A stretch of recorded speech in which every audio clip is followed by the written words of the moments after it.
नमस्कार दोस्तों, OCA network में आपका स्वागत है। मैं हूँ ओमकार चौधरी। प्रतीक बोराड़े जी का स्वागत कर लेते हैं। नमस्कार, बहुत नमस्ते स्वागत, सर, बहुत नमस्ते। अभिनंदन। धन्यवाद सर बुलाने के लिए, धन्यवाद।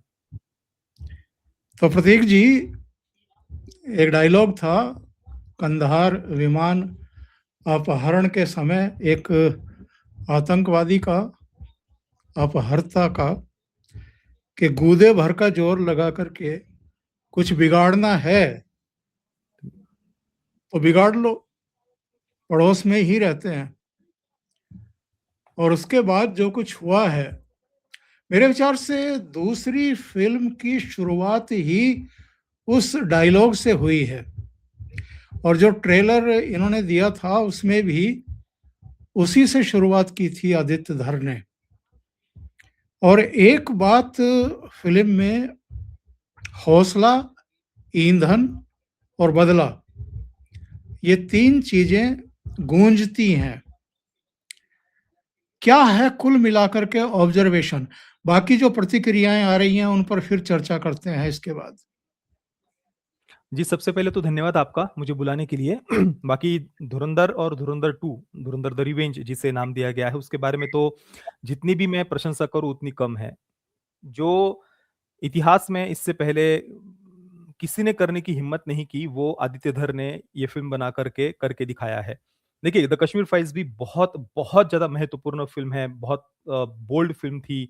जो उसने किया था, वो भी अभूतपूर्व था। पर धुरंधर ने एक कमर्शियल, एक मास सिनेमा के माध्यम से, एक बिग बजट फ़िल्म के माध्यम से ये करके दिखाया है। तो ये अपने आप में बहुत बड़ी अचीवमेंट मैं इसे कहूँगा। और दूसरी बात, जो बिल्कुल अनअपोलोजेटिक जिसको हम कहते हैं कि नहीं भाई, कोई लाग-लपेट नहीं, कोई घुमा-फिरा करके नहीं, जो दिखाना है वो इतना क्लियरली दिखाया है। और इस प्रकार से दिखाया है ना कि जहाँ चोट पहुँचानी थी, जिनको एक्सपोज़ करना था, उनको बराबर से फ़िल्म ने किया है। पाकिस्तान तो छोड़िए, वो तो एक्सपोज़्ड ही है, उसका तो क्या। पर सबसे ज़्यादा इस फ़िल्म ने जो बड़ा काम किया है ना, वो बॉलीवुड के अंदर के पाक प्रेमियों को एक्सपोज़ करने का काम किया है। जिस प्रकार की फ़िल्में ये आज तक आईएसआई को ग्लोरीफाई करने वाली, पाकिस्तान को ग्लोरीफाई करने वाली, पाकिस्तान प्रेमी फ़िल्में ये इंडस्ट्री बनाती थी और अपने पपेट क्रिटिक्स के माध्यम से, पपेट मीडिया के माध्यम से उनको जिस प्रकार से प्रमोट किया जाता था निर्लज्जता के माध्यम से, आज वो पूरा का पूरा इकोसिस्टम चुप्पी बना करके बैठा है। उन्हें धुरंधर की सफलता दिख नहीं रही, कोई ट्रेड एनालिस्ट इस पर रिपोर्टिंग नहीं कर रहे, कर भी रहे हैं तो अंडर रिपोर्टिंग कर रहे हैं, मरी-मरी आवाज़ में ही कुछ ऐसी बातें की जा रही है। तो कुल मिलाकर के पूरा इकोसिस्टम सदमे में है, एक प्रकार से मातम छाया हुआ है इंडस्ट्री के अंदर। दूसरी तरफ हम तेलुगु फ़िल्म इंडस्ट्री को अगर देखें तो वहाँ से एक के बाद एक के बाद एक लगातार वहाँ के जितने भी बड़े, जिनको हम सबसे बड़े सुपरस्टार कह सकते हैं तेलुगु फ़िल्म इंडस्ट्री के, वो चाहे अभी के समय के हो या पिछले समय के हो, पिछली जनरेशन के सभी बड़े सुपरस्टार्स, सभी ने धुरंधर 2 की प्रशंसा की और केवल सेकंड पार्ट की नहीं, फर्स्ट पार्ट के समय भी तेलुगु फ़िल्म इंडस्ट्री ही इसके सपोर्ट में आई थी। तो दूसरी तरफ आप अगर बॉलीवुड को देखोगे तो इनका तो इकोसिस्टम चुप बैठा हुआ है, ट्रेड एनालिस्ट भी कुछ बोल नहीं पा रहे हैं। बाकी इनके जो क्रिटिक्स, जहाँ पर ये बड़े राउंड टेबल वगैरह लगा करके बैठते हैं साल के अंत में, जिनको हम इंडस्ट्री के जुड़े हुए क्रिटिक्स कह सकते हैं, उनको तो पहले पार्ट के समय भी तकलीफ हो गई थी। जिन्होंने अपने गिल्ड वगैरह बना करके रखे हैं क्रिटिक्स के, वो सारे के सारे पहले पार्ट के समय भी रोना-धोना उन्होंने किया था। अभी सेकंड पार्ट के समय किसी ने चुप्पी बना करके बैठी है, या तो कोई बोल भी रहा है तो उनको कोई सीरियसली नहीं ले नहीं रहा। पूरे सोशल मीडिया पर वो जस्ट एक मज़ाक के पात्र बन करके रह गए हैं। तो भाई, आदित्य धर उन्होंने जो हिम्मत दिखाई है, मैं तो रिव्यू में भी कहा था और यहाँ पर फिर से कहूँगा, सैल्यूट है सच में उनको। बहुत, बहुत ज़्यादा अभूतपूर्व और गज़ब का ऐसा काम उन्होंने इस फ़िल्म के माध्यम से किया है। बाकी अगर हम थोड़ा-सा भी इसको कंपेयर करें, पिछली जो आईएसआई यूनिवर्स जो मैं कहता हूँ, स्पाई यूनिवर्स वगैरह जो भी है, उनकी फ़िल्मों से आप कंपेयर करिए, थीम की दृष्टि से एग्ज़ैक्टली अपोज़िट ये फ़िल्म हमें हर प्रकार से दिखाई देती है। यहाँ पर चाहे वो बलिदान परमो धर्म, जो फ़िल्म के एंडिंग में फ़िल्म संदेश भी देती है, कि एक जो भी देश की सुरक्षा एजेंसी से जुड़े हुए हमारे जवान हैं, उनके लिए देश के प्रति बलिदान देना, बलिदान इस शब्द की क्या महिमा है, महत्व है, कर्तव्य का क्या महत्व है, ये सेंटर में थीम उन्होंने यहाँ पर रखी है। नहीं तो इससे पहले हम देखते थे कि भाई, जो कोई जासूस भी हो उसके लिए अपना व्यक्तिगत स्वार्थ सबसे ऊपर होता था कि भाई मैं मेरा प्यार मोहब्बत वगैरह सुरक्षा एजेंसीज देश के प्रति कर्तव्य वो चला गया। पर मैं तो भाई जिससे मैं प्यार करता हूँ वो चाहे आईएसआई एजेंट वगैरह हो, उसके साथ में मैं दुनिया भर में भागता फिरूंगा। और फिर भारत की एजेंसीज और आईएसआई वाले उनके पीछे दौड़ रहे हैं। एकता टाइगर की कहानी यही थी कि वहां पर जो टाइगर है वो कैटरीना कैफ जो आईएसआई की एजेंट है उसके पीछे वो प्यार में पागल हो जाता है और फिर दौड़ते फिर रहे हैं पूरी दुनिया भर में। और फिर रॉ और आईएसआई वाले उनको ढूंढ रहे हैं। ये इनकी दिमाग चलते इस प्रकार की कहानियां दिखाते हैं। यहाँ पर आदित्य धर उन्होंने बलिदान को, देश के प्रति कर्तव्य को सबसे ऊपर रखा है। और जो एजेंडाज इस फिल्म के अगेंस्ट चलाए जा रहे हैं, जो छोटी छोटी कुछ ना कुछ कमियां निकालने का प्रयास किया जा रहा है। अभी भी मैं देख रहा हूँ कि इसमें जो गुरबानी के जो वचन हैं, गुरु ग्रंथ साहिब जी के जो वचन हैं, आर माधवन जी एक सीन में बोलते हैं, जो कि बहुत ही पॉजिटिव वे में वो वहां पर बोल रहे हैं। और उसको लेकर के भी ये कहा है कि वो सिगरेट पी रहे थे वहां पर, हालांकि सिगरेट तो पहले ही बुझा दी गई थी। जब वे गुरबानी के वचन बोल रहे हैं उस समय उनके हाथ में सिगरेट भी नहीं थी। और परंतु उनका फिर भी वो वीडियो आ बात, गया, हाँ, उनका उनका वीडियो वीडियो भी आ गया। उन्होंने बड़े ही प्रेम से सब बातें समझा भी दी।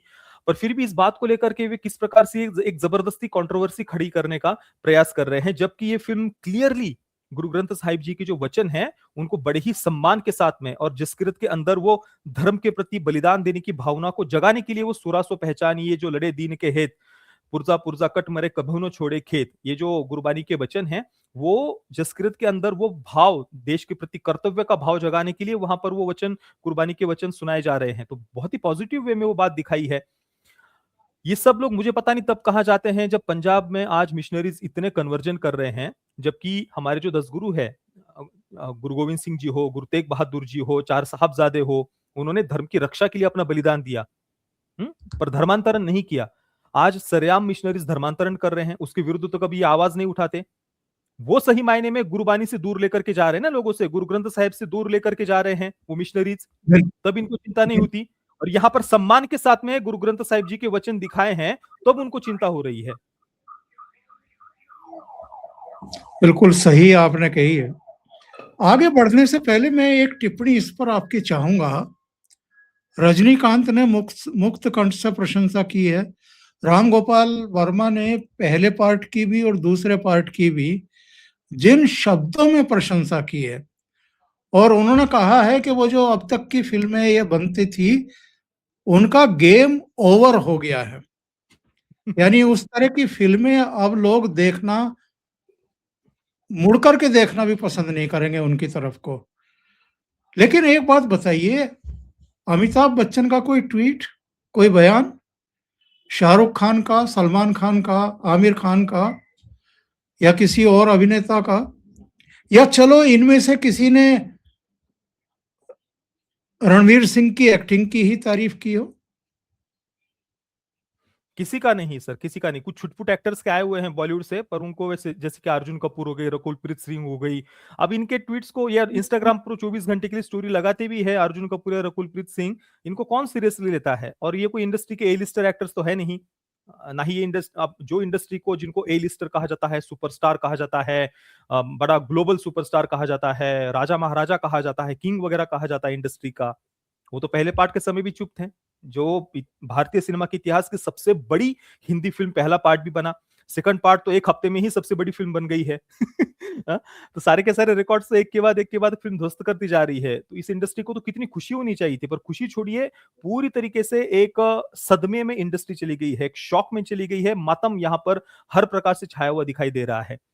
इसके जो आंकड़े जो आ रहे हैं उसको इंडस्ट्री के द्वारा सेलिब्रेट नहीं किया जा रहा है। यूट्यूब पर जो इंडिविजुअल लेवल पर जो कुछ बॉक्स ऑफिस फिगर्स वगैरह बताते हैं, ऐसे कुछ यूट्यूबर्स आपको दिख जाएंगे जो इसकी फिल्म के कलेक्शंस की प्रशंसा कर रहे हैं। पर बड़े बड़े जो ट्रेड एनालिस्ट है वो जस्ट चुप्पी बना करके बैठे हैं। ये आंकड़े बता भी रहे तो बस बिल्कुल जस्ट एक फॉर्मेलिटी के रूप में, मरे मरे मन से, वो भी अंडर रिपोर्टिंग वगैरह की बातें, इस प्रकार से ही अंडर रिपोर्टिंग की जा रही है। बाकी जो आपने कहा कि जो पुरानी स्टाइल की जो फिल्में हैं वो अभी दोबारा बनेंगी नहीं, जो राम गोपाल वर्मा उन्होंने कहा, तो ये तो बिल्कुल सत्य है। धुरंधर ने सबको कुचल दिया है लिटरली। आज के बाद दोबारा से कोई पाकिस्तान प्रेमी फिल्म बनाने से पहले 10 बार सोचेगा, क्योंकि इस फिल्म ने फैक्ट्स के साथ में सब बातें सामने रखी है, सबको एक्सपोज किया है। जो आज तक पाकिस्तान और भारत को एक लेवल पर लाकर खड़ा करने का प्रयास करते थे, आईएसआई और रॉ को एक लेवल पर लाकर के खड़ा करने का प्रयास करते थे। इस फिल्म ने जगह जगह पर बार बार बार बार ये बताया है कि दुनिया भर में कहीं पर भी आतंकी हमले हो, उन्हें पाकिस्तान, उसके पीछे पाकिस्तान ही आपको मिलेगा। भारत में जो भी मुजाहिद हो, जिहादी हो, वो आतंकी हमले करते हैं, उनका पूरी तरीके से ध्यान आईएसआई रखता है। ये क्लियरली सेकंड पार्ट में डायलॉग अलग से डाला है आदित्य धर उन्होंने कि भाई आईएसआई जो भी भारत में मुजाहिद जाते हैं, जिहादी जाते हैं, वो जो भी आतंकी हमले करते हैं, आईएसआई उनका पूरी तरीके से ध्यान रखती है। तो जो लोग आज तक आईएसआई को ही आतंकवाद के विरुद्ध लड़ते हुए दिखाते थे, वो तो जिस प्रकार से भैया, मैं तो कहता हूं आदित्य धर उन्होंने खाल उधेड़ी है ऐसे लोगों की इस फिल्म के माध्यम से। वो किस प्रकार से अंदर अंदर छटपटा रहे होंगे हम कल्पना नहीं कर सकते, क्योंकि ये फिल्म कोई छोटी मोटी नहीं कि आकर के चली गई, किसी को पता नहीं चला। ये तो हर दिन इंडिया नेट कलेक्शन इसका शनिवार को 117 करोड़ था, रविवार को 121 करोड़ नेट कलेक्शन, ग्रॉस तो उससे भी ज्यादा होगा भारत का, और वर्ल्ड वाइड ग्रॉस तो उससे भी ज्यादा। हर दिन में भारत में जो फिल्म 100 करोड़ कमा रही है, 125 करोड़ कमा रही है। इवन वीक डेज पर भी मंगलवार को फिल्म का 65 करोड़ कलेक्शन आया, कल सॉरी सोमवार को 65 करोड़ कलेक्शन था, मंगलवार को फिल्म ने कुछ शायद 55, अभी मैंने चेक नहीं किया लेटेस्ट आंकड़ा, तो जो भी मंगलवार कल भी फिल्म ने 55 से 56 करोड़ या 57 करोड़ के आसपास का कलेक्शन किया हुआ है, कल रात को जब मैंने चेक किया था। आज भी उसी प्रकार का ट्रेंड दिखाई दे रहा है। ओवरसीज में इस फिल्म ने जो रिकॉर्ड्स तोड़े हैं, वो ऑलरेडी इतिहास की सबसे ज्यादा पैसे कमाने वाली फिल्म बन चुकी है। सारे रिकॉर्ड्स उसने पिछली फिल्मों के ध्वस्त कर दिए हैं। तो ये जो पीआर के माध्यम से जो so called global superstar, so called king हमारे ऊपर थोपा गया था, वो क्लियरली वो सारी पीआर एजेंसीज, वो सारे मीडिया आउटलेट, सारे के सारे बहुत पूरी तरीके से और बुरी तरीके से, बुरी से बुरी तरीके से उनको आदित्य धर ने एक्सपोज कर दिया है, वो भी बिना नाम लिए। यानी वो कहते हैं ना कि सांप भी मर जाए और लाठी भी ना टूटे, वो काम इस फिल्म ने किया है, आदित्य धर ने किया है। मैं इतना खुश हूं इस फिल्म की सफलता से ना, और मैं चाहता हूं कि ये फिल्म इतनी बड़ी बने ना इतिहास की, कि ये जो भी लोग दबाने का प्रयास कर रहे हैं अलग अलग जबरदस्ती की कंट्रोवर्सीज खड़ी करके, उन सबको जनता बहुत अच्छे से जवाब दे। मैं तो यही चाहता हूं। धुरंधर 2 का ट्रेलर देखने के बाद जब आप कैमरे के सामने बैठे थे, तो आप एक बच्चे की तरह चुहक रहे थे। आपकी आंखों की चमक देखने लायक थी, और आपने कहा कि आपने इसी डायलॉग का यूज किया था कि उसने कहा कि हिंदू डरपोक कौम होती है और हम आपके पड़ोस में ही रहते हैं, गूदे भर का जोर लगा लो, कुछ बिगाड़ सको तो बिगाड़ लो। आपके ये शब्द थे, और उसके बाद आपने कहा कि उसके तुरंत बाद ट्रेलर में जो सीन दिया गया है, वो जो बहुत जोरों से पीट रहा है उसको, तो वो सीन सब कुछ कह देता है। और वो पिटाई केवल वहां के आतंकवादी की नहीं हो रही थी प्रतीक जी, यहाँ का जो पूरा इकोसिस्टम है, यहाँ के जो ये चुप्पी साधने वाले सो कॉल्ड बड़े चेहरे हैं, इन सब की भी पिटाई की है आदित्य धर ने। बिल्कुल, मैंने वही बात कही कि केवल पाकिस्तान को ही नहीं, यहाँ देश के अंदर के गद्दारों को इस फिल्म ने एक्सपोज किया है। मैं तो एक के बाद कई सारे पॉलिटिशियंस की भी रिएक्शंस देख रहा हूँ, चाहे वो कांग्रेस पार्टी से हो या सपा से हो या एआईएमआईएम से हो या और भी कुछ लोग ऐसे हैं। भाई जो रोना धोना इस फिल्म को लेकर के चल रहा है ना, यही लोग थे जो आज तक कहते थे कि तुम्हें प्रॉब्लम है तो फिल्म बना लो, फ्रीडम ऑफ एक्सप्रेशन को क्यों दबा रहे हो, ये तो हमारी अभिव्यक्ति की आजादी है, हम तो जो चाहे दिखाएंगे, लोकतंत्र में तो सबको अधिकार है, किसी की आवाज नहीं दबाई जा सकती, कलम को तुम नहीं रोक सकते। तो आज वो ये लोग कहाँ गए सारे के सारे? ये लोग तो आज तक फिक्शनल फिल्में बनाते थे जिनका कोई सर पैर नहीं होता था, और फिर उन्हीं बातों को, फिक्शनल बातों को दिखा करके हिंदुओं की आस्था को पैरों तले रौंदते थे ये लोग थिएटर में। ये लोग ये चाहते थे कि हम पैसे खर्च करके थिएटर में जाए और अपनी ही आस्था को पैरों तले रौंदते हुए देखे हम थिएटर में। वो समय तो अभी चला गया है। और तब ये लोग बड़े अट्टहास करके, राक्षसी अट्टहास करके, हंसते हुए न्यूज चैनलों पर बैठ करके कहते थे कि भाई तुम्हें प्रॉब्लम है तो तुम बना लो। और आज जब बना ली है फिल्म तो सारे के सारे वही लोग रो रहे हैं। कोई कह रहा है कि भाई ये तो देश को बांटने वाली फिल्म है, ये तो सांप्रदायिक फिल्म है, कम्युनल फिल्म है, लोगों को बांट रही है। तो ये काम तो इन लोगों ने सारे जो इस तरह की बातें कर रहे हैं प्रतीक जी, उनसे क्या ये सवाल नहीं पूछा जाना चाहिए, क्या विमान अपहरण कांड नहीं हुआ था? क्या मुंबई पर अटैक नहीं हुआ था? क्या संसद पर हमला नहीं हुआ था? क्या नोटों का काला कारोबार नहीं हुआ था? और यही तो मूल विषय हैं इस फ़िल्म के। तो फिर प्रोपेगेंडा कैसे हो गई? प्रोपेगेंडा इसलिए है क्योंकि यहाँ पर कोई देश विरोधी एजेंडा इसमें नहीं है। बात ये नहीं, ये लोग इन्हीं सारी घटनाओं को लेकर के पूरी तरीके से वामपंथी प्रोपेगेंडा फ़िल्म भी बना सकते हैं। IC-814 को लेकर, कंधार प्लेन हाइजैक को लेकर के, संसद पर हमले को लेकर के, वहाँ पर वो किसी आतंकी को फिर उसको सिंपैथी बनाने के लिए कोई इमोशनल उसकी बैकग्राउंड स्टोरी दिखा देंगे कि वो तो बेचारा भटका हुआ नौजवान था, वो तो गरीब मास्टर का था। बेटा था। मास्टर का बेटा था, वगैरह-वगैरह इस प्रकार की बातें। तो ये लोग तो बात प्रॉब्लम ये नहीं कि आतंकी हमलों को दिखाया, प्रॉब्लम ये है कि यहाँ पर राष्ट्रवादी दृष्टिकोण से सुरक्षा एजेंसीज़ के बलिदान को सेलिब्रेट करते हुए ये सारी बातें दिखाई है, ये इनकी मूल समस्या है। क्योंकि देखिए जो वामपंथी विचारधारा है ऑब्वियसली उनका हमेशा से सिस्टम को लेकर के रोना-धोना सुरक्षा एजेंसीज़ उनके अनुसार तो ऑपरेस करने वाली होती है। तो उनको पॉजिटिव वे में दिखा तो इन्हें तो समस्या होनी है। इनके अनुसार आतंकवादी विक्टिम होते हैं, नक्सली विक्टिम होते हैं, तो उनको हमेशा से विक्टिम के रूप में ही फ़िल्म में दिखाया जाना चाहिए। कभी किसी आतंकी हमले को दिखाएँगे भी तो दिखाएँगे कि भाई वो आतंकी तो बेचारा 2002 के दंगों से पीड़ित था। अभी मनोज वाजपेयी की जो द फैमिली मैन सीरीज़ है, उसका पहला सीज़न अगर आप देखेंगे, तो वहाँ पर जो आतंकी दिखाया है, उसके प्रति सिंपैथी पैदा करने के लिए उसको 2002 के दंगों से पीड़ित दिखाया है। मतलब आतंकी भी दिखाएँगे तो तुम्हें गिल्ट में डालेंगे हिंदुओं को कि देखो तुम्हारे कारण आतंकवादी बन रहे हैं भाई, तुमने दंगे किए थे, तुम कट्टरपंथी हो। सबसे पहले वो एक गिल्ट ट्रिप में डालने का प्रयास हमेशा से किया जाता रहा है। तो आदित्य धर उन्होंने एक सिंगल सीन में भी मैंने दोनों पार्ट्स देखे, एक सिंगल सीन में भी कहीं पर भी कोई बैलेंसिंग करने का प्रयास नहीं किया, किसी भी प्रकार से किसी आतंकी को उन्होंने कोई पॉजिटिव टच दिया हो, कोई इमोशनल बैक स्टोरी उन्होंने डाली हो, ना। यहाँ पर पूरी तरीके से आतंकियों की जो मेंटालिटी है वो क्लियरली मेंशन की है। जैसे कि फ़िल्म के एंडिंग में जो मेजर इकबाल का कैरेक्टर है आईएसआई के, वो एंडिंग में कहता है कि अ, भारत के हर मर्द का मैं खतना करवाऊँगा और तुम्हारी जो औरतें हैं ना, उन्हें हरामगाह में कौड़ियों के भाव में बेचूँगा। और इसके बाद में फिर वो खुरासान से मुजाहिदों की फौज निकलेगी और दिल्ली को हम इस्लामाबाद में अंडर लेकर के आएँगे, लाल किले पर सितारों वाला परचम जो फहराएँगे वगैरह, इस प्रकार की बातें एंडिंग में बोलते हुए दिखाया है। तो ये जो जिहादियों की मेंटालिटी है, वो क्लियरली आदित्य धर उन्होंने फ़िल्म में मेंशन की है। मुझे याद नहीं है कि इतने क्लियरली कभी इससे पहले किसी भी फ़िल्म में मैंने ये बातें देखी हो। स्पेशली जो एक कमर्शियल मास फ़िल्म हो, इतनी बड़े लेवल की बनाई हुई फ़िल्म हो, इससे पहले इतिहास में ये हिम्मत किसी ने भी नहीं की है। ये तो हम जानते थे प्रतीक जी कि यहाँ कायरों की फौज है फ़िल्म इंडस्ट्री में। अभी एसपी वैद्य साहब का मैं एक बयान सुन रहा था, जम्मू कश्मीर के पूर्व डीजीपी।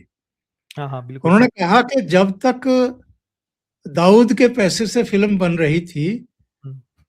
ये कुछ नहीं बोल रहे थे। आज दाऊद को एक्सपोज़ करने वाली फ़िल्म है, तो हर एक के पेट में दर्द हो रहा है या चुप्पी साध करके बैठ गया है। इस फ़िल्म में तो आज तक हमने जो भी अंडरवर्ल्ड ड्रामाज़ बॉलीवुड के देखे हुए हैं, जो गैंगस्टर ड्रामाज़ हमने देखे हुए हैं, सब में दाऊद इब्राहिम को ये लोग ग्लोरीफाई करते थे। बिल्कुल किसी स्टाइलिश हीरो के रूप में प्रेज़ेंट करते थे। और अंडरवर्ल्ड से फंडिंग की बातें तो क्लियरली सारी ओपन पब्लिक प्लेटफ़ॉर्म पर अवेलेबल है। सारी बातें लोगों के सामने हैं। बॉलीवुड के एक्टर्स के दाऊद के साथ में फ़ोटोज़ वगैरह भी अवेलेबल है।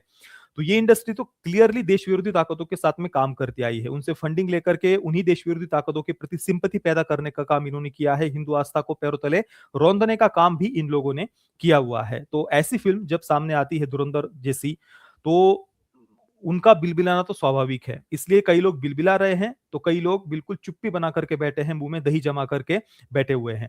पर ओमकार जी, दुर्भाग्य देखिए हमारे देश का, भारतीय सिनेमा को 110 वर्षों से भी अधिक समय हो गया। पर आज तक हम हमारे पॉइंट ऑफ व्यू वाली फ़िल्म बनाने की हिम्मत नहीं कर पाए थे। और एक फ़िल्म यहाँ पर आती है, तो उसको किस प्रकार से अभी भी ये इकोसिस्टम किस प्रकार से टारगेट करने का प्रयास करता है। हालाँकि अभी बहुत कमज़ोर हो गए हैं, इस कारण से चाह कर के भी इतनी सारी कंट्रोवर्सीज़ खड़ी करने के बाद में भी ये फ़िल्म को दबा नहीं पाए। जनता ने इस फ़िल्म को भर-भर करके प्रेम दिया है। तो इससे क्लियरली दिखता है कि हाँ, ये इकोसिस्टम अभी भी प्रयास तो करता है, पर इनकी ताकत पूरी तरीके से अभी कम हो चुकी है। तो दाऊद प्रेमी फ़िल्में वगैरह तो बहुत दूर की बात हो गई है। अभी ऐसे लोगों को एक्सपोज़ करने का ही समय इसके बाद में शुरू हुआ है, मैं तो कहूँगा। इसमें एक कैरेक्टर डाला गया है और धुरंधर जब मैं देख रहा था, उसके बाद मुझे कभी लगा नहीं था कि इस तरह का कैरेक्टर भी धुरंधर 2 में आएगा। अतीक अहमद को डाला गया है और इससे बहुत बड़े-बड़ों को बवासीर हो गई है, बोल नहीं पा रहे हैं। एक बहुत बड़ा धमाका है, बहुत बड़ा खुलासा है। पॉलिटिशियन के सिर पर एक सूखा हुआ जूता मारा गया है। वो तो मैंने भी एक्सपेक्ट नहीं किया था कि इतना खुलकर बातें दिखाई जाएँगी। मतलब जो हमने मीडिया रिपोर्ट्स में होते हुए देखा, अतीक अहमद के सर में गोली मारी गई थी जिस प्रकार से, उस बात को थिएटर में इतने बड़ी फ़िल्म में देखना ये किसी ने भी सोचा नहीं होगा। इसी कारण से शायद आदित्य धर उन्होंने दूसरे पार्ट के ट्रेलर में डाला था, "you are still not ready for this." तुम लोग अभी भी तैयार नहीं हो। पहले पार्ट के समय कहा था, "you are not ready for this." Second part के ट्रेलर में कहा था कि, "you are still not ready for this." और हम बिल्कुल भी इसके लिए तैयार नहीं थे कि ऐसा कुछ वो करके दिखाने वाले हैं। तो अतीक अहमद को तो और जो लोग कह रहे हैं कि एनकाउंटर को जस्टिफाई किया जा रहा है या फिर दूसरे राजनीतिक पार्टियों को बदनाम करने के लिए उन्हें आईएसआई के साथ में जोड़ा जा रहा है, जबकि पुलिस इन्वेस्टिगेशन में सारी बातें क्लियरली सामने हैं। कोई भी गूगल पर सर्च करके देख सकता है कि अतीक अहमद के आईएसआई के साथ में कनेक्शंस थे, ये बातें पुलिस पुलिस इन्वेस्टिगेशन में सामने आई हुई है। विक्रम तो इसमें सिंह का कोई बयान आ गया, विक्रम सिंह का बयान आ गया कि उनके उनकी उनकी जो फाइल खुली हुई थी, उसमें आईएसएसआई से उनके लिंक थे। बिल्कुल, तो ये सारी बातें पब्लिक प्लेटफ़ॉर्म पर है। पुलिस इन्वेस्टिगेशन में भी सामने आई हुई है। फिर भी अगर किसी को ये बातें दिखाने से प्रॉब्लम है तो वो कुछ अगर उनको ये बातें गलत लगती है, तो वो लीगली कुछ करके दिखा दें, पर वो नहीं कर सकती क्योंकि उन्हें भी पता है कि फ़िल्म में जो बातें दिखाई गई है वो फैक्चुअली बिल्कुल सही है। वो इसके बारे में कुछ भी रोने-धोने के अलावा, सोशल मीडिया पर विक्टिम कार्ड खेलने के अलावा, इससे ज़्यादा वो कुछ भी नहीं कर सकते। इसके अलावा आतिक अहमद की तो बात है ही, साथ में ही बूचड़खानों को लेकर के इस फ़िल्म में जो बातें बताई गई है, कसाई खानों को लेकर के। ओमकार जी, आपको याद होगा 2017 में योगी जी जब मुख्यमंत्री बने थे, मुख्यमंत्री बनते ही शपथ ग्रहण के तुरंत बाद में सबसे पहला निर्णय जो उन्होंने लिया था, पता नहीं आपको याद होगा या नहीं, सबसे पहला निर्णय उनका था बूचड़खानों पर, अवैध बूचड़खानों को बैन करने का। अभी भी कोई भी मीडिया रिपोर्ट्स उस समय के जाकर के देख ले, सबसे पहले उन्होंने इन्हीं अवैध कसाई खानों को बंद करवाया था, जहां से ये सारी इल्लीगल मनी सर्कुलेट की जाती थी।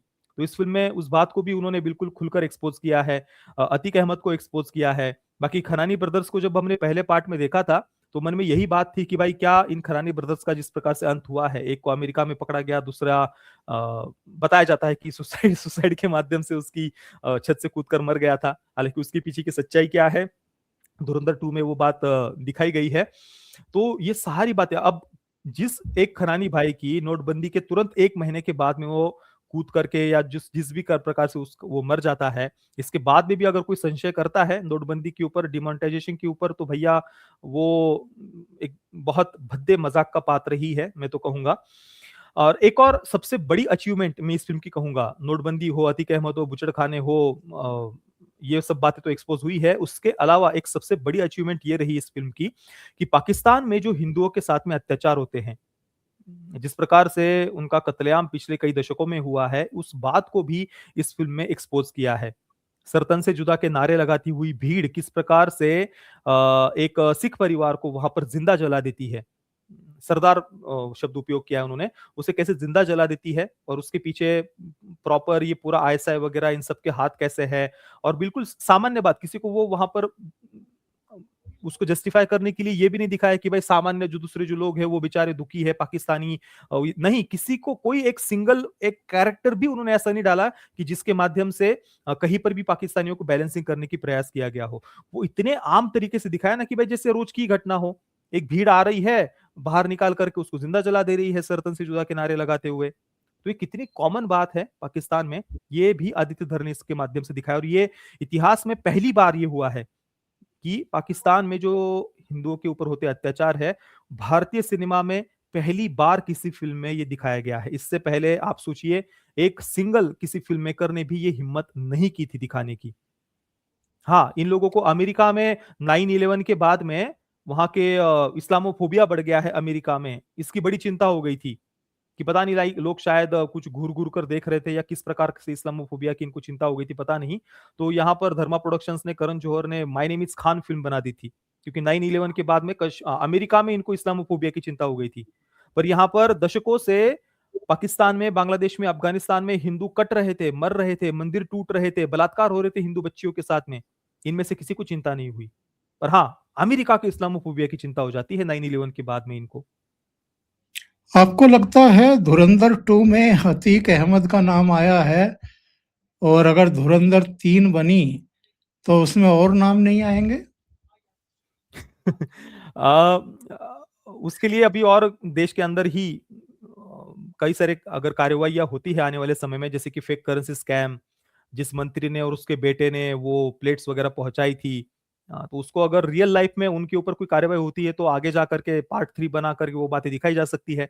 तो मुझे लगता है कि अभी और काफ़ी सारी सफाई होना बाकी है देश के अंदर की। तो वो होने के बाद में शायद तीसरे पार्ट में फिर वो रियल लाइफ इवेंट्स को दिखाएँगे। क्योंकि अभी तो अ, है कई सारे लोग ऐसे हैं जो अभी भी अ, मतलब उनकी ताकत पूरी तरीके से खत्म नहीं हुई है। भले ही वो क्या कहते हैं, रस्सी जल गई पर वो क्या कहते हैं, क्या कहावत है?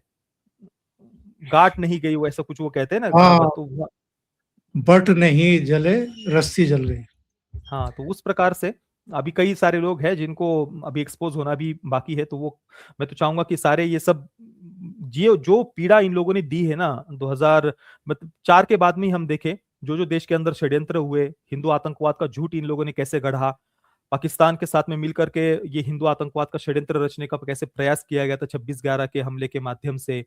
उसके बाद में भी देश में जो-जो उस समय कारनामे हुए हैं, भैया मतलब बहुत-बहुत दर्द दिया है इन लोगों ने देश को, देशवासियों को, बहुत पीड़ा दी है। तो सबका हिसाब तो बिल्कुल होगा, प्रकृति किसी को भी छोड़ती नहीं है।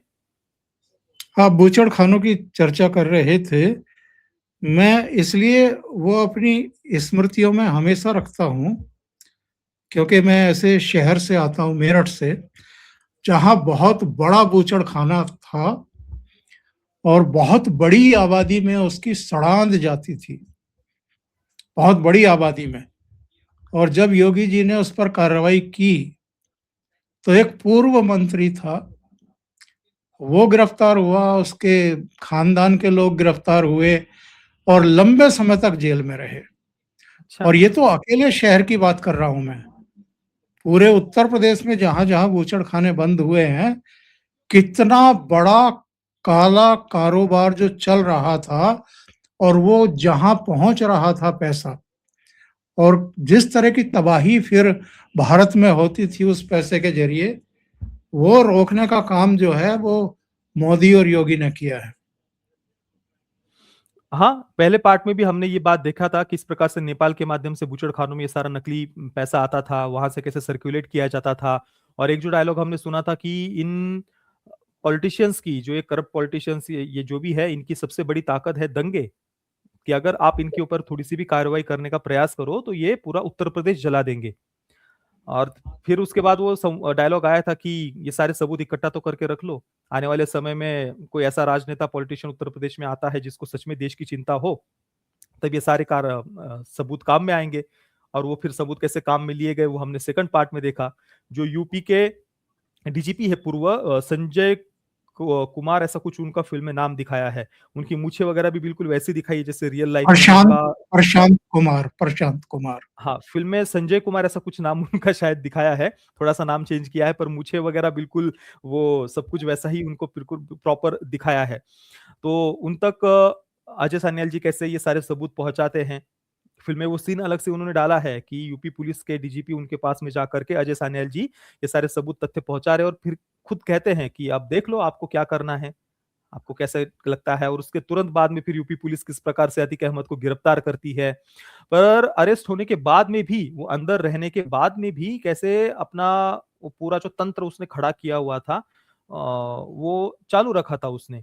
फ़िल्म में ये भी डायलॉग था कि जब तक अतीक हम्म। ज़िंदा है, भले ही वो जेल में हो या बाहर हो, उससे कोई फ़र्क नहीं पड़ता। जब तक वो ज़िंदा है, तब तक हमारा काम होते रहेगा। ये भी आईएसआई के और लोग या हाँ, बोलिए? सिस्टम का सहारा लेकर हुँ। अपने प्रभाव का इस्तेमाल करके उत्तर प्रदेश छोड़ करके गुजरात की जेल में जाके बैठ गया था। इसी तरीके से एक दूसरा अपराधी मुख्तार पंजाब गया अंसारी, था शायद, वो पंजाब गया था पंजाब शायद। की जेल में जाकर के बैठ गया था। दोनों को घसीट करके लाए योगी आदित्यनाथ। अरे! बहुत मतलब भैया ये किसी ने भी आज से 10 वर्ष पहले आप बताइए ओमकार जी, आपने कभी सोचा था कि ये दिन हम देखेंगे कभी जीवन में? कि ऐसी फ़िल्म बन रही है और हम ये सब बातें चर्चा कर रहे हैं। जिन लोगों ने इतने लोगों को मारा है, कत्लेआम किया है, परेशान किया है, कई दंगे किए हैं, कितने बड़े-बड़े अपराधी गैंगस्टर्स ये लोग रहे हैं और कैसा पॉलिटिकल बैकअप था इनके पीछे। हुँ? पर सबको जैसा कि योगी जी ने संसद में खड़े होकर के कहा था, सबको मिट्टी में मिला देंगे और हाँ, मिट्टी लिटरली में मिला। वो लिटरली करके दिखाया है योगी जी ने। सबको मिट्टी में मिला करके दिखाया है और कोई चू भी नहीं कर पाया, कोई चू भी नहीं कर पाया। क्या मतलब बहुत गज़ब, बहुत। फ़िल्म में जब मोदी जी का शपथ ग्रहण दिखाया है, साथ में ही नोटबंदी वाला जो सीन था, उसके अलावा वो पाकिस्तान में जो आईएसआई है मेजर इकबाल का कैरेक्टर या उसके पिता का पात्र एक दिखाया है, वो भी बीच-बीच में न्यूज़ चैनलों पर ये सारी न्यूज़ देखते रहता था। शपथ ग्रहण वाला, उसके बाद में नोटबंदी वाला, उसके बाद में राम मंदिर की स्थापना। राम मंदिर जिस दिन 22 जनवरी की वो जो दिन था, उसको वो न्यूज़ चल रही होती है ना, तो सबसे पहले दाऊद इब्राहिम के सामने ही वो न्यूज़ चलती है। अब मैं ज़्यादा स्पॉयलर्स नहीं दूँगा ताकि कई मित्रों ने शायद देखी नहीं होगी तो वो देखें थिएटर में जाकर के। सबसे पहले दाऊद इब्राहिम के सामने जब वो न्यूज़ चलती है राम मंदिर की अ, तो जिस प्रकार से वो जल भून उठता है और जो बातें वो वहाँ पर वो कहता है कि 30 साल पुराने ज़ख्मों को इन लोगों ने कैसे कुरेद करके निकाला है और मोदी जी के शपथ ग्रहण के बाद में वो कहता है कि जब से ये चाय वाला सत्ता में आया है तब से हमारे लोगों के अंदर खौफ और ज़्यादा बढ़ गया है। कई सारी ऐसी बातें हैं जो फ़िल्म में आदित्य दर उन्होंने जो डाली है ना, बहुत गज़ब का काम किया है, बहुत। एक बात का जवाब आप ही दे सकते हैं, क्योंकि इंडस्ट्री को करीब से देखते हैं, सबको जानते पहचानते हैं, इनकी रगों को समझते हैं। सांप क्यों सूंघा हुआ है इस समय? हुँ।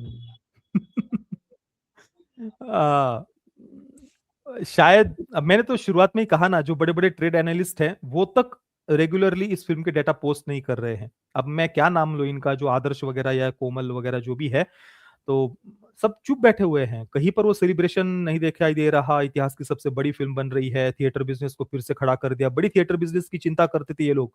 हम जब बॉलीवुड की प्रोपेगेंडा फ़िल्मों की आलोचना करते थे, इनकी पाकिस्तान प्रेमी फ़िल्मों की, तब बड़ा इन लोगों को थिएटर बिज़नेस की चिंता होती थी कि देखो इतने लोगों की रोज़ी-रोटी चल रही है, इतने लोग देश भर के लाखों करोड़ों लोग इस बिज़नेस के साथ में जुड़े हुए हैं। तो बड़ा इमोशनल ब्लैकमेल करने का प्रयास करते थे। आज ये लोग सब चुप बैठे हैं। आज इनके ही इंडस्ट्री के पपेट क्रिटिक्स फ़िल्म को टारगेट कर रहे हैं। हाइपर मास्कुलिन, टॉक्सिक मास्कुलिनिटी वगैरह-वगैरह शब्द उपयोग करके। अब इनको थिएटर बिज़नेस की चिंता नहीं हो रही। अब सारे चुप बैठे हुए हैं। ट्रेड एनालिस्ट भी चुप बैठे हुए हैं। बाकी इनके पपेट क्रिटिक्स तो मरे-मरे मन से किसने रिव्यू किया, किसने तो किया ही नहीं। जिन्होंने किया वो भी थोड़ा बहुत पॉज़िटिव बातें बोल करके ट्विटर पर नेगेटिविटी फैला रहे हैं। फ़िल्म को लेज़ी राइटिंग वगैरह भी कह रहे हैं कई सारे लोग। हालाँकि ट्विटर पर लोग उनको अच्छी तरीके से जवाब भी दे रहे हैं। पर कुल मिलाकर के बॉलीवुड इस फ़िल्म से पूरी तरीके से एक्सपोज़ हो गया है। इसके अलावा इंडस्ट्री के अंदर के भी कई सारे एक्टर्स हैं, चाहे वो आप कहें अमिताभ बच्चन हो या और भी कई सारे जो mainstream actors, even Hrithik Roshan भी उनके पिताजी ने राकेश रोशन, उन्होंने तो फ़िल्म की प्रशंसा की, पर ऋतिक रोशन इस बार कुछ नहीं बोला।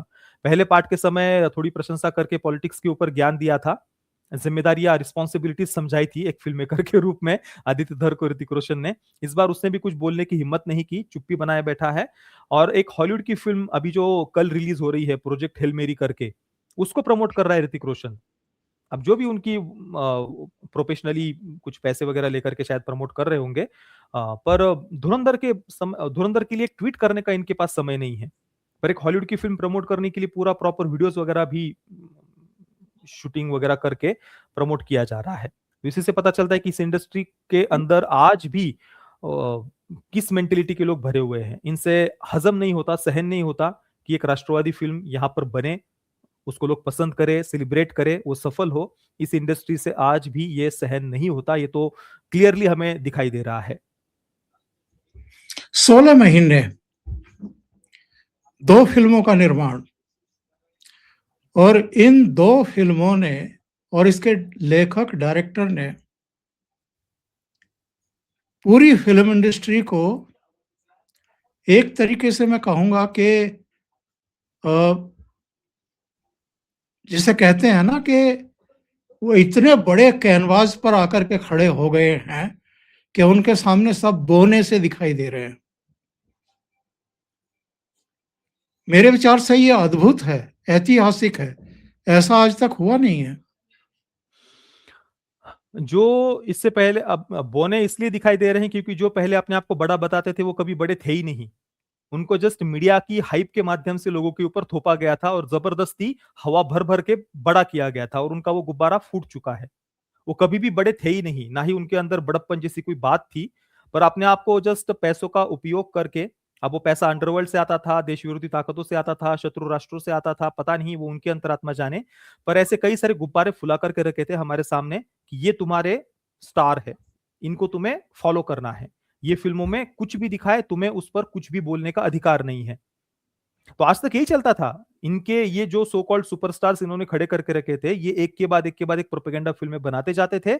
उनको ये इंडस्ट्री सेलिब्रेट करती थी और अगर कोई थोड़ा-सा भी उसके बारे में कुछ आलोचना करने का प्रयास करता था, तो उसको कुचल दिया जाता था। कि तुम्हारी हिम्मत कैसे हो गई इसके बारे में बात करने की? तुम नफ़रत फैलाने वाले हो। तो आज ये सारे लोग जिस प्रकार से आदित्य धर ने उनको एक्सपोज़ किया ना, आपने कहा कि वो सारे बौने लग रहे हैं, तो वो लगेंगे ही बौने क्योंकि वो कभी बड़े थे ही नहीं। जस्ट वो हवा थी गुब्बारे में भरी हुई, वो निकल गई है और आदित्य धर उन्होंने दिखा दिया है कि थिएटर बिज़नेस का सबसे बड़ा दुश्मन यही सो कॉल्ड सुपरस्टार्स थे। इन्होंने प्रोपेगेंडा, चीप, मीडियोकर, घटिया फ़िल्में बना-बना करके जनता को केवल मूर्ख बनाया है और आज तक ऐसी मीडियोकर फ़िल्में बना करके जनता को उनके पैसे भी लूटे हैं लिटरली इन लोगों ने। क्योंकि वो पैसों की वैल्यू तो उन्हें जनता को कभी इन्होंने दी ही नहीं। घटिया चीप कंटेंट बनाते रहे। आदित्य धर ने केवल 280 करोड़ में 2 फ़िल्में बना दी। इन लोगों की घटिया फ़िल्में जिनमें कोई विजुअल्स नहीं होते, कुछ नहीं होता, कोई मेहनत नहीं होती, उनके बजट ही 300, 400, 500 करोड़ बता देते हैं। पता नहीं पैसा कहाँ खर्च करते हैं। क्या ब्लैक का व्हाइट करते हैं, मनी लॉन्ड्रिंग करते हैं, कहाँ से लाता है, कहाँ जाता है, इनकी अंतरात्मा जाने। इतने बड़े-बड़े बजट बताने के बाद में भी फ़िल्म में कोई भी क्वालिटी नहीं होती, कोई ढंग के विजुअल्स नहीं होते हैं। पर यहाँ पर आदित्य धर उन्होंने 280 करोड़ में 2 फ़िल्में बना दी, वो भी 4-4 पौने 4 घंटे की और थाईलैंड में जाकर के लियारी का सेट खड़ा किया। आप सोचिए दूसरे देश में जाकर के इतना बड़ा सेट खड़ा करना कितना खर्चा आया होगा, पर फिर भी 280 करोड़ में 2 फ़िल्में बन जाती है। नहीं तो बॉलीवुड वालों ही तो चीप ग्रीन स्क्रीन वाली घटिया एक्शन सीक्वेंसेस दिखाने के लिए भी 300, 400, 500 करोड़ बता देते हैं। तो ये तो सरकार को भी जांच करनी चाहिए कि ये जो इन्फ्लेटेड इतने जबरदस्ती के एग्जेजरेटेड जो नंबर्स बताए जाते हैं, बजट बताए जाते हैं, ये पैसा सच में कहाँ से आ रहा है, कहाँ खर्च हो रहा है? इसकी तो मैं तो कहता हूँ कि उन्हें भी सरकार को भी जांच करने की इसकी आवश्यकता है। इंडस्ट्री अब पूरी तरीके से बँट गई है। एक तरफ आदित्य धर जैसे लोग, विवेक अग्निहोत्री जैसे लोग और कुछ दूसरे नाम गिनाए जा सकते हैं, और दूसरी तरफ जो परंपरागत मसाला फ़िल्में, जांघें दिखा कर के रिक्शे वालों को और लोगों को सिनेमा घर में खींचने वाले लोग, उस मानसिकता के लोग मैं कहूँगा। बहुत देर तक ये इंडस्ट्री में टिक पाएँगे, जो अभी तक जिस तरह की फ़िल्में बन रही थी, और क्या जो आदित्य धर ने किया है, ये यहाँ रुकने वाला तो नहीं है ना प्रतीक जी, ये तो आगे बढ़ने वाला है। आदित्य धर और प्रोडक्ट लेकर के और फ़िल्में और विषय लेकर के आएँगे। विवेक अग्निहोत्री लगे ही हुए हैं, वो भी लगातार काम कर रहे हैं। और इनसे प्रोत्साहित होकर के और बहुत सारे लोग आने वाले हैं। तो क्या हम ये माने कि आने वाले समय में इस देश के दर्शक ही तय कर देंगे या दर्शक ही इनको इरिलीवेंट कर देंगे, जो भद्दी फिल्में बनाते रहे हैं अब तक? ओमकार जी, आपके पास भी केवल 2 ही नाम थे इंडस्ट्री बट गई ये बताने के लिए, एक तरफ आदित्य धर और विवेक अग्निहोत्री। इसके अलावा तीसरा नाम आप भी नहीं बता पाए। तो सोचिए इंडस्ट्री बटी है या मतलब कैसे बटी है? बटने के लिए तो एटलीस्ट 50-50 तो चाहिए ना, कि चलो यार इंडस्ट्री में 20-25 film maker traditional point of view वाले हैं, राष्ट्रवादी है और 20-25 खराब है। पर इन हम खुद भी नाम नहीं बता पाते कि राष्ट्रवादी फ़िल्म मेकर्स के नाम पर हमारे पास जस्ट 1-2 नाम ही हम बता पाते हैं। उसमें से नहीं, विवेक जो अग्निहोत्री जो और हैं उन्होंने बड़ी खराब फिल्में बनाई हैं, उनको तो राष्ट्रवाद नाम के लेने नाम पर। वो तो बी हाँ, ग्रेड फ़िल्में बनाई हुई है, उनको तो वो वैसे भी बॉलीवुड से नहीं है, वो इंडिपेंडेंट कुछ लोगों ने जस्ट चलो यार बीजेपी का ये नेता खुश हो जाए, उसको ये जो बी ग्रेड फ़िल्में ओमकार जी पिछले कुछ समय में आई है ना, ये बिल्कुल भी हृदय से नहीं बनाई गई, ये जस्ट इसको उसको खुश करने के लिए इन लोगों ने बनाई है, कि चलो यार हमारा यहाँ नाम हो जाए, इसकी नज़रों में आ जाऊँ, ये खुश हो जाए, थोड़ा-सा स्पेशल स्क्रीनिंग में इसको बुला लेंगे, स्पेशल स्क्रीनिंग में उसको बुला लेंगे। ये मैं तो कहता हूँ बीजेपी को इन सब लोगों से दूर रहना चाहिए क्योंकि ये सब करके बीजेपी अपना नाम खराब कर रही है। पिछले 3-4 वर्षों में मैंने देखा कि जिन-जिन फ़िल्मों की स्क्रीनिंग में बीजेपी के नेताओं को बुलाया गया था, चाहे वो सम्राट पृथ्वीराज हो, आदिपुरुष के समय भी कुछ नेताओं के साथ में फ़ोटो आए थे।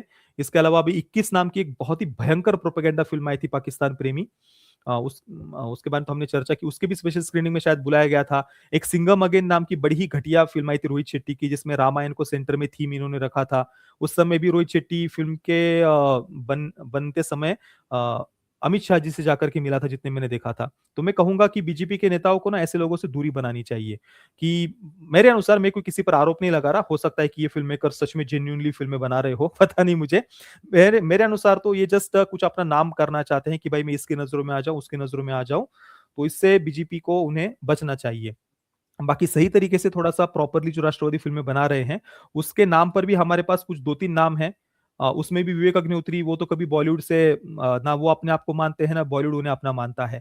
आदित्य धर कह सकते हैं कि चलो एट लीस्ट वो एक बॉलीवुड के हिस्सा भले ही इंडस्ट्री ने ना माना हो, पर चलो मानते हैं लोग भाई कि यार ठीक है यार, उरी जैसी बनाई थी, उरी को भी नहीं, बॉलीवुड वो की ही फ़िल्म असिस्टेंट असिस्टेंट डायरेक्टर रह चुके 2 फिल्मों में। बिल्कुल। तो हाँ, वो बॉलीवुड के हिस्सा रहे हैं, तो एक वही मुझे नाम याद आता है जो सही तरीके से एक राष्ट्रवादी फ़िल्में आज के समय में जो इंडस्ट्री के अंदर कह सकते हैं हम उन्होंने बना कर के दिखाई है। बाकी तो सब ने ऐसे ही बी ग्रेड बड़ी ही डिसअपॉइंटिंग सी फ़िल्में जस्ट कुछ चलो यार लोग तो मूर्ख है, उनको अकल नहीं नहीं है, कुछ भी बना कर के दिखा देंगे, तो लोग थिएटर में आ जाएँगे। तो उस मेंटालिटी के ऊपर भी इस फ़िल्म में तमाचा मारा है कि आप जस्ट ऐसे ही लोगों की भावनाओं को एक्सप्लॉइट नहीं कर सकते। कि चलो यार थोड़ा-सा हम कुछ नारे लगा देंगे, भगवा ध्वज दिखा देंगे और उससे फिर जनता थिएटर में आ जाएगी। ना, आपको मेहनत करनी होगी।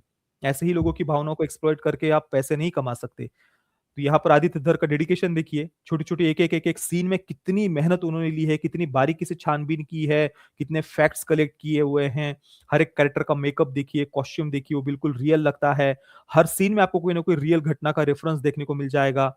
तो वो डेडिकेशन मेहनत है और उसका यही परिणाम है कि थिएटर में, बॉक्स ऑफिस में ये फ़िल्म चल रही है, लोग इसे भर-भर के इतना प्रेम दे रहे हैं। बाकी 2 धड़े में बँटने की बात मैं उससे एट लीस्ट अभी तो एग्री नहीं करूँगा क्योंकि ओमकार जी नहीं बटी है इंडस्ट्री, अभी भी ये इंडस्ट्री सुधरना नहीं चाहती, मुझे तो यही लग रहा है। क्योंकि सही। धुरंधर की सफलता के बाद में आप देख लीजिए ना कहाँ कुछ ये इंडस्ट्री में खुशी है, ये तो मातम छाया हुआ है यहाँ पर। तो ये तो सुधरना ही नहीं चाहते, यही दिख रहा है क्लियरली हमें तो। एक जगह कहा गया है कि पाकिस्तान का मुस्तकबिल अब हिंदुस्तान तय करेगा, तो ये तो एक तरीके से शंखनाद हो गया है। वो इस फ़िल्म में वो एक डायलॉग पाकिस्तान का मुस्तकबिल हिंदुस्तान तय करेगा या जो-जो घटनाएँ इस फ़िल्म में जो-जो डायलॉग्स दिखाए गए हैं, उससे एक बात तो बड़ी साफ़ है, क्लियर है कि अभी पाकिस्तान हो या पाकिस्तान के प्रेमी जो भारत के अंदर बैठे हुए हैं, वो अपनी ताकत खो चुके हैं। वो दिया बुझने से पहले आखिरी जो फड़फड़ाहट होती है, वो थोड़ा-सा अभी कुछ लोग कर रहे हैं। पर वो आखिरी किल मार दी है धुरंधर 2 ने। ताबूत के ऊपर पाकिस्तान प्रेमियों के, और पाकिस्तान तो कब का ही वो अभी ना इसके बारे में कुछ विरोध करने की स्थिति में है, ना वो कुछ बात करने की स्थिति में है। वो अपने ही देश के अंदर एक-दूसरे के ऊपर शक करते रहेंगे कि भाई पता नहीं कौन यहाँ पर इंडियन एजेंट होगा, कौन नहीं होगा। इस फ़िल्म ने ये भी एक बहुत बड़ा काम किया है कि अ, देश विरोधी ताकतों को डरा दिया है कि कौन कहाँ से अननोन गनमैन आ जाए या कौन इंडियन एजेंट है, कौन नहीं है, ये वो खुद ही जीवन भर अभी गेस करते रह जाएँगे, पर उनको कुछ मिलने वाला है नहीं। क्योंकि जो करना था वो भारतीय एजेंसीज़ ने बहुत, और मैं तो कहता हूँ जितना दिखाया है ना, ऑब्वियसली हमारी एजेंसीज़ ने उतनी ही बातें दिखाई होंगी जितना अ, परमिटेड होगा, ज़रूरी समझा। ज़रूरी है। हुँ। बाकी हो तो इससे भी कई गुना ज़्यादा रहा होगा बैकग्राउंड में, जो हम अभी शायद गेस नहीं कर पा रहे होंगे। इंटरनली अ, बहुत कुछ हो रहा होगा, जो अभी शायद। अफ़गानिस्तान अफ़गानिस्तान बॉर्डर, बलूचिस्तान, बहुत कुछ आना बाकी है। हाँ, एक और इस फ़िल्म की सबसे बड़ी अचीवमेंट ये रही कि बलूचिस्तान वो किस प्रकार से हमेशा से पाकिस्तान से आज़ादी के लिए लड़ते रहे हैं। ये बात भी आज तक एक सिंगल फ़िल्म में भी कहीं पर नहीं दिखाई गई थी। आप देखिए, किसी भी देश को अगर कमज़ोर करना हो ना, तो वहाँ की जो अलगाववादी ताकतें होती हैं, उनको बल देना होता है। आप देख लीजिए, जितनी भी देश विरोधी ताकतें हैं, भारत विरोधी ताकतें हैं, वो चाहे देश के अंदर की हो या देश के बाहर की हो, वो भारत के अंदर की अलगाववादी ताकतों को फंडिंग वगैरह करते हैं। फिर वो चाहे खलिस्तानी हो, नक्सली हो, या फिर नॉर्थ ईस्ट की अलगाववादी ताकतें अभी तो शांत हो गई है काफ़ी, पहले बहुत सारे अलगाववादी संगठन नॉर्थ ईस्ट में एक्टिव थे। चाहे कश्मीर के अलगाववादी हो, या इवन कुछ द्रविडियन मेंटालिटी के लोग भी हमें ऐसे देखने को मिलते हैं जो अपनी आइडेंटिटी को भारत से पूरी तरीके से अलग बताते हैं। तो ये जो अलगाववादी ताकतें हैं ना, देश विरोधी जितनी भी ताकतें हैं, वो ऐसे लोगों को फंड करते हैं, और फ़िल्मों के माध्यम से भी ऐसे लोगों के प्रति सिम्पैथी पैदा करने का प्रयास किया जाता है। चाहे वो कश्मीर के अलगाववादियों के प्रति सिम्पैथी पैदा करना हो, या इवन नॉर्थ ईस्ट के कुछ अलगाववादी संगठनों के प्रति सिम्पैथी पैदा करने वाली फ़िल्में भी पिछले 4-5 वर्षों में बॉलीवुड ने 2-3 फ़िल्में बनाई हैं। एक वेब सीरीज़ भी अभी हाल ही में आई थी, जहाँ पर नॉर्थ ईस्ट के अलगाववादी संगठनों को बड़ा ही ग्लोरीफाई करने का उन्होंने प्रयास किया था। तो हमारे देश में कैसी ताकतें हैं देखिए, जो अपने ही देश के अंदर के अलगाववादी संगठनों को ग्लोरीफाई करते हैं। आदित्य धर ने पाकिस्तान के अंदर का जो अलगाववादी, जो भी बलूचिस्तान वो जो अलग होना चाहते हैं, उनके फ्रीडम स्ट्रगल को यहाँ पर दिखाया है। उनके ऊपर बिल्कुल। होने वाले अत्याचारों को यहाँ पर दिखाया है। नहीं तो हमारे देश के फ़िल्म मेकर्स आज तक कश्मीर के अलगाववादियों को विक्टिम बताते थे। नॉर्थ ईस्ट के अलगाववादियों को विक्टिम बताते थे। नक्सलियों को विक्टिम बताते थे। आदित्य धर, मैं तो कहता हूँ कि इस इंडस्ट्री में जो फ़िल्म मेकर्स हैं, उनको सच में शर्म से डूब मरना चाहिए। ये लोग भारत का खाते हैं, भारत में रहते हैं, और भारत विरोधी इस प्रकार की नैरेटिव वाली फ़िल्में ये लोग बनाते थे। आदित्य धर ने ऐसे सारे लोगों को एक्सपोज़ किया है। इन लोगों से आज तक कभी बलूचिस्तान भाई एक भारतीय के रूप में हमारे फ़िल्म मेकर्स का क्या कर्तव्य होना चाहिए था? कि अपने राष्ट्रवाद को, अपने देश को सम्मान को वो सबके पूरे विश्व के सामने रखे, पाकिस्तान को एक्सपोज़ करे। वहाँ पर जो लोग अलग होना चाहते हैं पाकिस्तान से, उनको ताकत दे, उनकी आवाज़ को ताकत दे। पर ये पहली बार हुआ है, आदित्य धर ने पहली बार अपनी फ़िल्म के माध्यम से ये करके दिखाया है। और मैच्योरिटी का लेवल देखिए साहब उस बंदे का। एक सवाल पूछा गया प्रोपेगेंडा को लेकर के कि साहब बीजेपी को फ़ायदा पहुँचाने वाली फ़िल्म। तो उसने कहा कि जिन प्रधानमंत्री के समय राम मंदिर। 500 साल पुरानी मांग हमारी पूरी हुई राम मंदिर के रूप में, वो किसी फ़िल्म के मोहताज हैं चुनाव जीतने के लिए? ये आर्टिकल 370 के प्रमोशन के समय उन्होंने ये बात कही थी। उस समय भी मैंने ये बात सुनी थी, कई महीनों पहले की ये बात है, लगभग 1 वर्ष से भी ज़्यादा समय हो गया होगा। तो वो तो क्लियरली मतलब बिल्कुल अपनी आस्था को लेकर के अनअपोलोजेटिक है। कहीं पर अपनी लाग लपेट नहीं, कोई छुपाने का प्रयास भी नहीं करते हैं। भाई मैं इस विचारधारा से हूँ और मैं खुलकर इसको सपोर्ट करूँगा। तुमको जो उखाड़ना है, उखाड़ लो जा कर के। और फ़िल्म में भी वही मेंटालिटी आपको दिखाई देती है। भाई मुझे जो दिखाना है मैं दिखाऊँगा, तुमको जो करना है वो जा कर के कर लो। और कोई कुछ नहीं कर पा रहा, कोई कुछ नहीं कर पा रहा। और वो वाली बात तो है ही कि जिन प्रधानमंत्री के कार्यकाल में राम मंदिर बना, उन्हें मेरी फ़िल्म के प्रमोशन की क्या आवश्यकता है? इसके अलावा जब द कश्मीर फाइल्स आई थी, उस समय भी आदित्य धर उन्होंने अपने से होकर के कश्मीर फाइल्स को प्रमोट किया था। मैंने अभी जाकर के वो ट्वीट देखा, पता नहीं मेरे सामने उस समय कैसे नहीं आया था। पर आदित्य धर उन्होंने सबसे प्रार्थना की थी कि भाई ये फ़िल्म बहुत महत्वपूर्ण है, हमारी पीड़ा को, कश्मीरी हिंदुओं की पीड़ा को इस फ़िल्म के माध्यम से आवाज़ दी है, सबको ये फ़िल्म देखनी ही चाहिए। तो क्लियरली वो मतलब दिखावे वाले राष्ट्रवादी तो नहीं है, जैसे कि बॉलीवुड में कई सारे आजकल दिखावटी राष्ट्रवादी उभर करके सामने आ रहे हैं, जो बी ग्रेड फ़िल्में बना करके राष्ट्रवादियों को ही मूर्ख बनाने का प्रयास कर रहे हैं। आदित्य धर वैसे तो नहीं है, वो पहले से ही अपनी विचारधारा को लेकर के क्लियर है, इवन उरी के समय से ही, और वो उसी मार्ग पर वो चल रहे हैं, उसी प्रकार से फ़िल्में बना रहे हैं। उम्मीद की जानी चाहिए कि आदित्य धर जैसे, विवेक अग्निहोत्री जैसे, आपने सही कहा, 2 के बाद तीसरा नाम कोई दिमाग में आता नहीं, ऐसे और नाम भी सामने आएँ और इस इंडस्ट्री से जो ये कूड़ा-कचरा है, ये साफ हो किसी तरीके से, और जो देश के साथ जो हुआ है एक्चुअल में, वो दिखाने की हिम्मत करें। बहुत-बहुत धन्यवाद प्रतीक जी, आपने इतना समय निकाला और बहुत महत्वपूर्ण मुद्दों पर चर्चा की। Thank you so much. धन्यवाद सर, नमस्ते। धन्यवाद।